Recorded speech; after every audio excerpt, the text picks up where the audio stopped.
Every single player on this list had it all. The talent, the money, the fame, the kind of future most human beings could only dream about.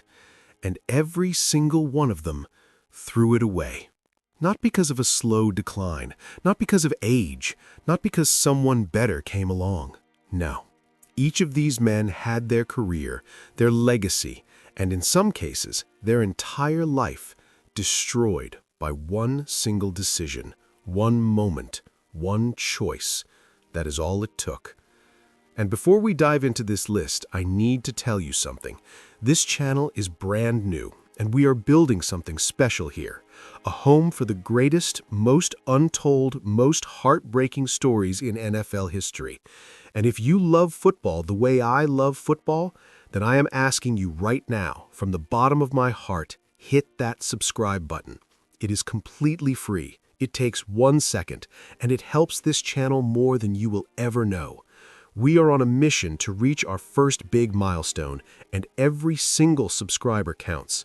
So if you enjoy this video, and trust me, you will, smash that subscribe button, drop a like, and let us build this community together. Now, by the time we reach number 1 on this list, you will witness a story so dark, so devastating, that it will change the way you think about football forever. This is the 10 greatest NFL careers ruined by one decision. Let us begin with a name that most football fans have tragically forgotten: Robert Edwards. In 1998, Edwards was the future of the New England Patriots, a first-round draft pick out of Georgia, a rookie who rushed for over 1,000 yards in his very first season. He was powerful, he was explosive, and the Patriots believed they had found their franchise running back for the next decade. But then came the Pro Bowl. Not the game itself, what came after. A casual, meaningless beach flag football game in Hawaii. It was supposed to be fun, a celebration, a reward for a brilliant rookie season. And then, on a play that meant absolutely nothing, Robert Edwards planted his foot in the sand and his knee simply exploded. We are not talking about a torn ligament. We are talking about catastrophic damage so severe that doctors nearly amputated his leg. Artery damage, nerve damage, the kind of injury that ends lives, not just careers.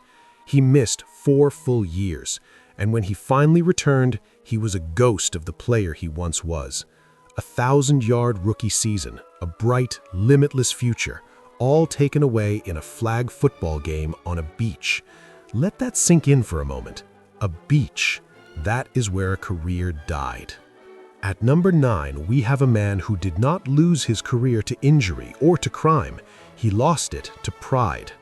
Le'Veon Bell was, at his peak, the single most dangerous running back in the National Football League. Patient, explosive, a receiver out of the backfield who could destroy linebackers and safeties alike. With the Pittsburgh Steelers, Bell was a legitimate offensive weapon unlike anything the league had seen in years. And in 2018, when the Steelers placed the franchise tag on him, Bell made a decision that would alter the course of his life. He sat out the entire season, every single game. He believed he was worth more. He believed the market would reward him. And from a principle standpoint, maybe he was right. But football does not care about principles. Football only cares about what you do on the field.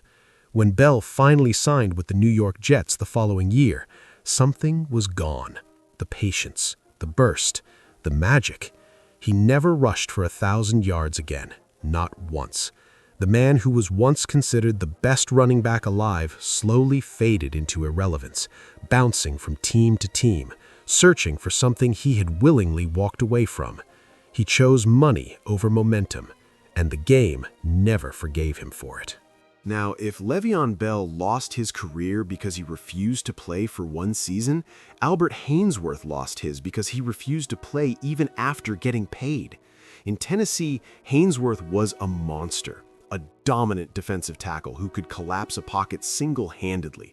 He was terrifying. Offensive linemen feared him, quarterbacks had nightmares about him. And in 2009, the Washington franchise decided to make him the highest-paid defensive player in NFL history, $100 million. Let me say that again, $100 million. And what did Albert Haynesworth do with that money, with that opportunity, with that trust? He quit. Not officially, but spiritually. He refused to buy into Washington's 3-4 defensive scheme. He failed conditioning tests. He showed up out of shape. He showed up uninterested. He barely showed up at all. The man who was once the most feared defender in football became the biggest joke in the sport. To this day, his name is synonymous with the worst free agent signing in NFL history. $100 million, and the man simply did not feel like playing football anymore. But at least Haynesworth stayed in the country.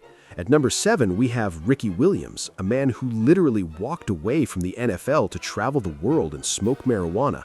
Now, before we judge him, let us remember who Ricky Williams was: a Heisman Trophy winner, a top 5 draft pick, a running back who had just rushed for nearly 1,700 yards with the Miami Dolphins in 2003. He was heading into his prime. The best years of his career were right in front of him. And then, in the summer of 2004, Ricky Williams held a press conference and told the world he was done. He was retiring at 27 years old. He wanted to explore life. He wanted to find himself. He wanted to be free from the pressure and the pain. And while there is something deeply human about that desire, the football world was stunned. The Dolphins were devastated. And the years that should have defined his legacy simply evaporated. Williams did eventually return, but the prime was gone. The Hall of Fame conversation was gone. The numbers he needed were gone. Ricky Williams chose peace over football. And while some may respect that decision, the career that could have been will haunt NFL history forever. Now, we are only at the halfway point, and the stories are about to get significantly darker. The next 5 entries involve gunshots, prison cells, and a tragedy so horrifying that it shook the entire National Football League to its core. And real quick, if you are still here, if these stories are hitting you the way I think they are, and you have not subscribed yet, what are you waiting for? We drop videos like this every single week. Stories that the mainstream will not tell you. The raw, unfiltered, emotional truth behind the greatest league on earth. Subscribe right now so you never miss a single one. All right, let us keep going. At number 6, we have a man who may be the most talented wide receiver of his generation, and also the most self-destructive: Antonio Brown. In Pittsburgh, Brown was perfection. 4-time first-team All-Pro, 7 consecutive Pro Bowls, a man who ran routes with surgical precision and caught everything thrown in his direction. He was, by every statistical measure, one of the greatest receivers to ever play the game. And then, something inside Antonio Brown broke. The off-field issues began to pile up: conflicts with teammates, conflicts with coaches, bizarre social media outbursts. But the single defining moment that ended everything came on January 2nd, 2022, during a game against the New York Jets. In the middle of the third quarter, while the game was still being played, Antonio Brown removed his jersey, removed his pads, threw his gloves into the crowd, and walked off the field. Not to the sideline, off the field, out of the NFL, forever. His teammates stood there in disbelief. His coaches had no words. Millions of people watched in real time as one of the most gifted athletes in football history simply walked away from reality. He was released immediately, and he never played another snap. The talent was undeniable, but talent without stability is a fire without a fireplace. It burns everything down. Number 5 takes us to a nightclub in Manhattan in November of 2008. Plaxico Burress had just helped the New York Giants pull off one of the greatest upsets in Super Bowl history, defeating the undefeated New England Patriots. He caught the game-winning touchdown. He was a champion. He was a hero. And less than a year later, he was standing in a nightclub with a loaded handgun tucked into the waistband of his sweatpants. No holster, no safety, just a loaded weapon pressed against his body. And when the gun slipped, Plaxico Burress reached for it, and it went off. The bullet tore through his right thigh. He shot himself in a nightclub during his prime. The injury itself was survivable, but the legal consequences were not. New York had some of the strictest gun laws in the country, and Burress was sentenced to 2 years in prison, 2 full years, right in the middle of the most productive stretch of his career. By the time he got out, the game had moved on without him. The dynasty that could have continued with those giants was gone. Plaxico Burress did not lose his career to a defender. He lost it to his own waistband. At number 4, the story turns to something far more disturbing. Ray Rice was one of the most beloved players in Baltimore Ravens history, a Super Bowl champion, a Pro Bowl running back, a fan favorite who was known for his work in the community and his infectious smile. And then, in February of 2014, surveillance footage emerged from an elevator inside an Atlantic City casino. And what the world saw on that tape changed everything. Ray Rice struck his fiancée with a devastating blow that knocked her unconscious. He then dragged her limp body out of the elevator as if nothing had happened. The video went viral. The outrage was immediate, and the NFL, after initially suspending Rice for just 2 games, was forced to act when the full footage was released. The Baltimore Ravens cut him that same day. He was 27 years old, in his absolute prime, and he never played another game in the National Football League. Not one. His career did not end because his body broke down. It ended because the world saw in high definition the kind of man he was behind closed doors, and the league decided it had seen enough. At number 3, we arrive at a story that divided an entire nation. Michael Vick was not just a football player, he was a revolution. The most electrifying athlete the NFL had ever seen. A quarterback who could throw the ball 60 yards downfield and then outrun every single defender on the next play. With the Atlanta Falcons, Vick was a phenomenon, a $100 million contract, a face of the franchise, a player who made people fall in love with football. And behind all of that fame, behind all of that glory, Michael Vick was funding and operating a dogfighting ring known as Bad News Kennels. For years, dogs were tortured, fought, and killed on property that Vick owned and operated. When federal investigators finally closed in, the truth came pouring out, and it was horrifying. In 2007, Michael Vick pleaded guilty to federal conspiracy charges. He was sentenced to 21 months in federal prison. He lost his contract, he lost his endorsements, he lost his freedom, and most importantly, he lost the prime of his athletic career, ages 27 through 29, the years when a quarterback with his talent should have been rewriting record books. When Vick returned to the NFL with the Philadelphia Eagles, he showed flashes of brilliance. He even won Comeback Player of the Year, but he was never the same. The full potential of Michael Vick, the player who could have been the greatest dual-threat quarterback in history, was left behind in a federal prison cell, all because of a decision that was as cruel as it was senseless. Number 2 on this list is not just a football tragedy, it is a human tragedy. Henry Ruggs III was the 12th overall pick in the 2020 draft, a wide receiver with blazing, generational speed. The Las Vegas Raiders believed he would be the cornerstone of their offense for the next decade, and for a brief moment, it looked like they were right. Ruggs was young, he was talented, he was just getting started. And then, in the early morning hours of November 2nd, 2021, Henry Ruggs got behind the wheel of his Chevrolet Corvette with a blood alcohol level more than twice the legal limit. He was traveling at 156 miles per hour, 156 on a residential street in Las Vegas, and he slammed into the back of a Toyota RAV4. The car erupted into flames.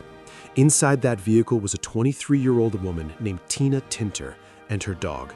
They both burned alive. They never had a chance. Henry Ruggs survived the crash, but his life as he knew it was over. He was released by the Raiders within hours. He was charged with felony DUI resulting in death, and he was ultimately sentenced to prison. A career that had barely begun was obliterated in an instant. But let us be absolutely clear about something. This is not a story about football.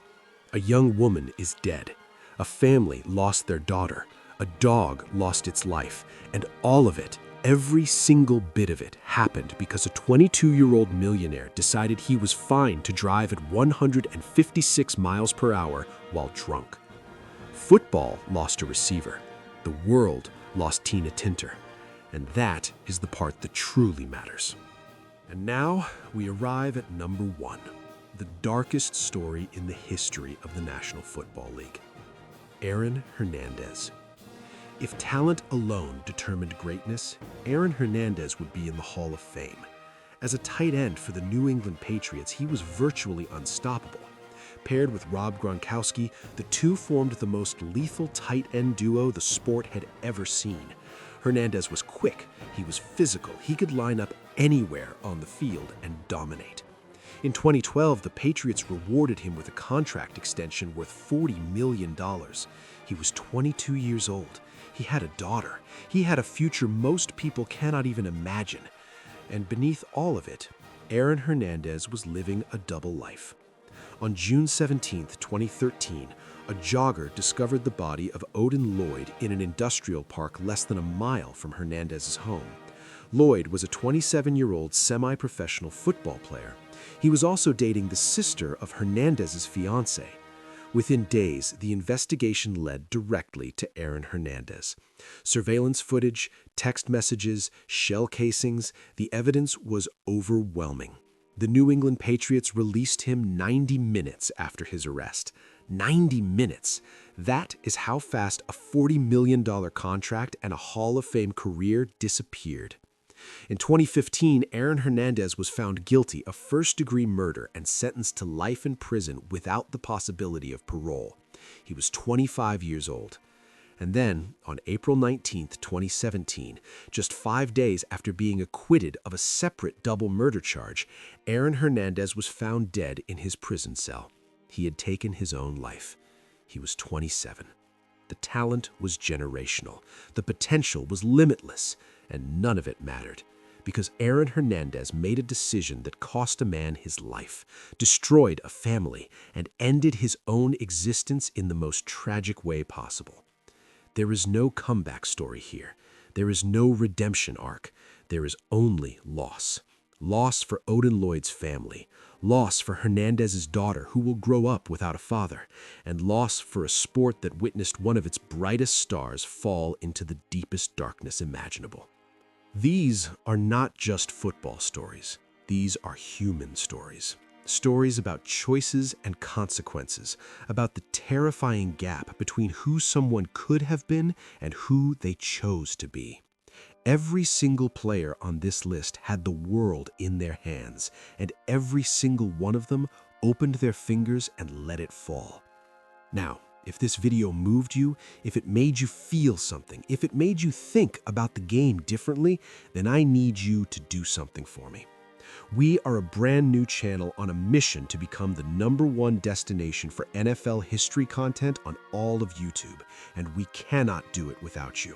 So right now, hit that subscribe button, turn on the bell notifications so you never miss an upload. Drop a comment below telling me which story on this list hit you the hardest. Share this video with every football fan you know. Every single subscribe, every single like, every single share pushes this channel closer to where it needs to be. And I promise you this, I will keep delivering content at this level every single week. Stories that make you feel. Stories that make you remember why you fell in love with this game in the first place. So subscribe, join this family, and I will see you in the next one.